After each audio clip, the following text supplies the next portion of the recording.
Hey guys, we have just, skimmed the surface of attacks, alright? Like lows, mids, highs, throws, special moves. That is just like, the start of it. Okay, so moves have properties, and there are a lot of properties to consider. So let's start with the most, what I think is the most useful one. So first is, let's take a look at the move list. Okay, so let's take a string, jab, uppercut to front kick. In case you don't know, a string is a bunch of moves together.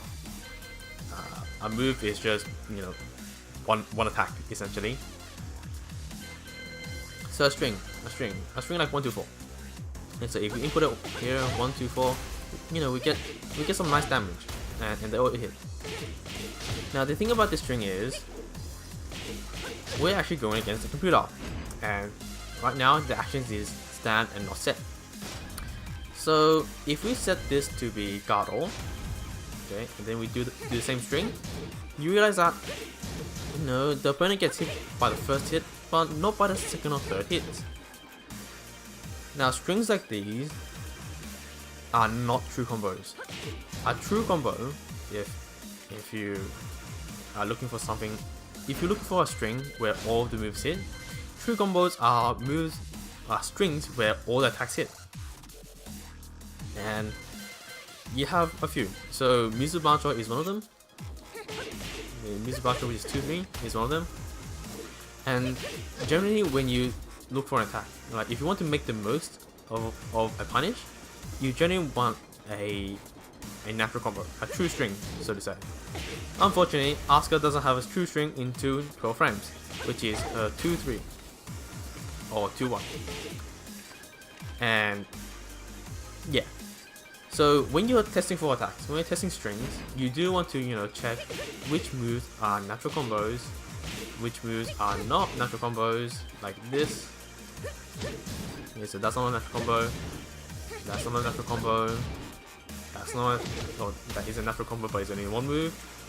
This is not natural, and stuff like that. So, why would you know this? Because it makes, you can make the most with natural combos. You can make the most with your punishers if you know which moves are natural combos. So if I know like a move is -12 at least, I can do 2-3, and it does 23 damage, which is better than a jab, which only does 8 damage, or a 2-1, or a 4, okay, which does slightly better damage. Actually, it does double damage. It does 9 damage. Okay, so I'll basically go through a bit of frames for Asuka. 10 frame Punisher is jab, 11 frame Punisher is her 4, 12 frame is 2 something, it can be 2-1 or 2-4, 2-4, 2-3, and then 13 is down forward 1 only. It does not connect, all of them. And then 14 frames is, I forget, 15 frames is down forward 2, and generally after launch punishable things, after 15 frames, we generally don't talk about it.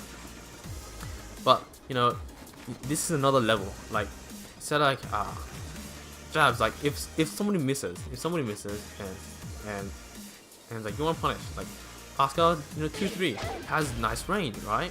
Which makes this a really valuable move, because if say like they did a jab and they missed, then hey, I can go in for the punish. Okay, some moves are natural combos on counter. So if I make this counter, okay, if this is a counter, 1, 2, 4. So on counter hit, 1, 2, 4 is a combo, and so is bam, down forward, down back, 4-3. These things are natural combos, and obviously we have already counted like some move properties like counter hit, right? So back 4 for Asuka, on counter hit you can get a combo off of it, and it's a safe move, and for this it is a 51 damage. It's alright. can't ask for more. I mean, you get a combo. What else do you want? Count hit. Okay. What else? There's like a whole list here, and I have to write it down. Alright. Okay. Hit confirming. Now, hit confirming is a way. Okay. Hit confirming is a way to kind of make sure your attacks hit. That sounds a bit weird, so it's probably easier to put into action. So, let's say you do a move, and you are not sure that you've hit your opponent. In a hit confirm, you actually literally take a look and see if it hit, and if it hit, you continue. So, and usually these hits are delayable. So say like 3-1. 3-1 is a basic hit confirm for Oscar, not that you ever use it. And so when the first hit hits, you take a look. Okay, did it hit? And if it hits, then you continue. So I could do this immediately and not care about the consequences, but I could just pop. So see how there's a slight delay there? So generally hit confirmable attacks will be, delayable. And this is relatively useful because some strings are unsafe. So if you say like you use Kazuya and you use 112, 112 is punishable. I don't know by how much, but it's punishable. And that is pretty bad for you. So, but it's a really good punish because 112, the start of it is a jab, and if you complete, and it's a true combo, it's a natural combo, and if you complete it, you get that much more damage. Okay, what else? Counters already done. Oh yes, screws. Screws, if you look at the move list, okay, see this weird little symbol here? Screws are combo extenders, and basically they will screw your opponent. that's really weird. They will, they'll extend your combo if they are in the air, and as such. Not much to say about that. Sometimes on natural hit, they will screw, and sometimes they only screw on counter hit, which in, I think, let's see if I can get an example here. No, that's not it. Anything else? Let's do multiple hundreds.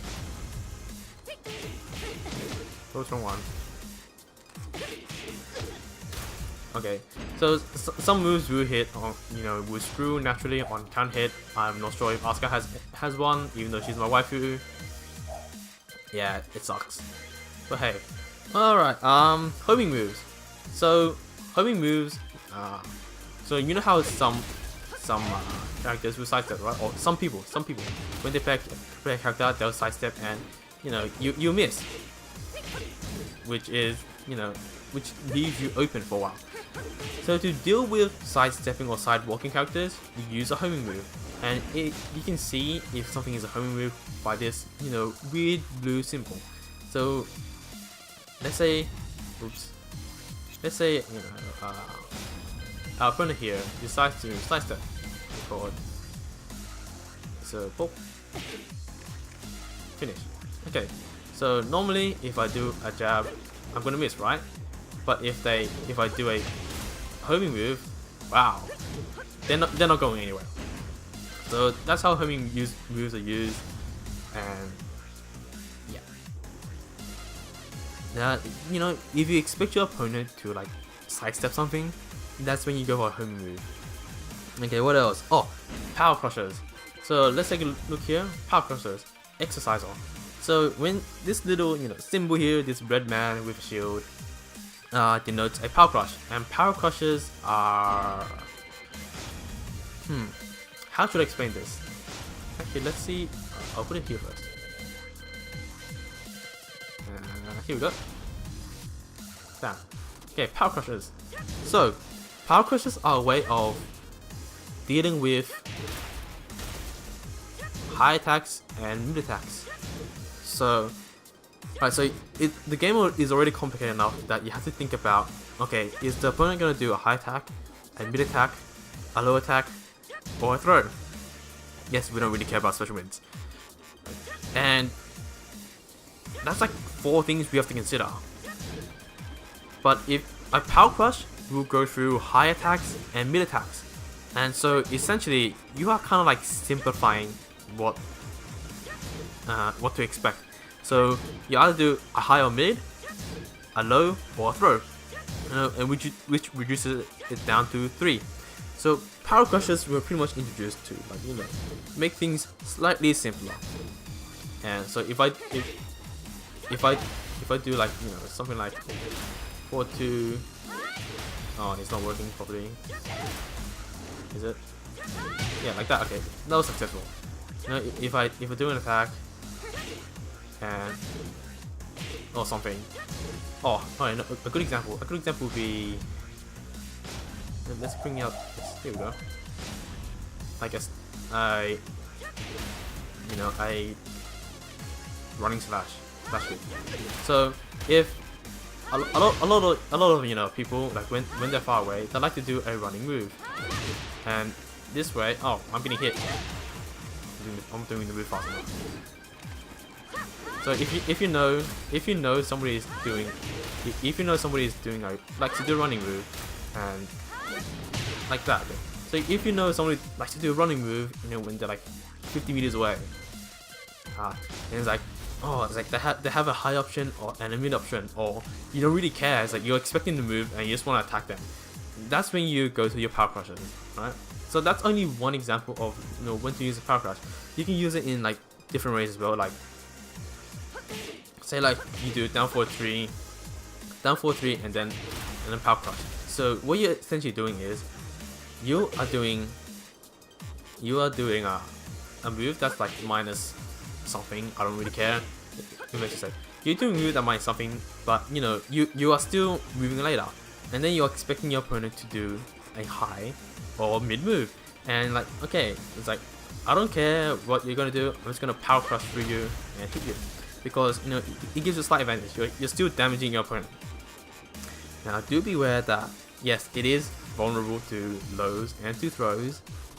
So yes, it is quite possible to be thrown out of a power crush, and you still take damage. So yes, you do armor through a move, but you still take damage, and if that damage kills you, you still lose the round. Anything else? No. Let's keep it at that, right? So you have natural combos. You have natural combos on counter hit, and speaking of counter hit, that game does a really nice show of when things, when you can get a launcher off of things. So say like back 4, which normally if it's not a counter hit, it does damage. But let's say if I make it random, because yeah, something happened. The game makes a nice show, draws the screen in, and tells you like, oh, do your combo, and then you go, okay, I can do my combo now. So that's a really nice addition. Counter hit, hit confirms, which are just basically make sure you are actually your hit actually hits before you continue it. Homing moves done. Homing moves. Alright, if your opponent sidesteps, you're doing a homing move. Screws, basically combo fillers. Power crushes. Armors through high attacks and mid attacks. One more, which I don't really need to cover. Launches. Start your combo. Like, what else you want to say about that? Okay, so that is an introductory to attack properties. There are a lot more to go through, like literally a lot more to go through. Okay, no, I better keep it here or else I'll overwhelm you.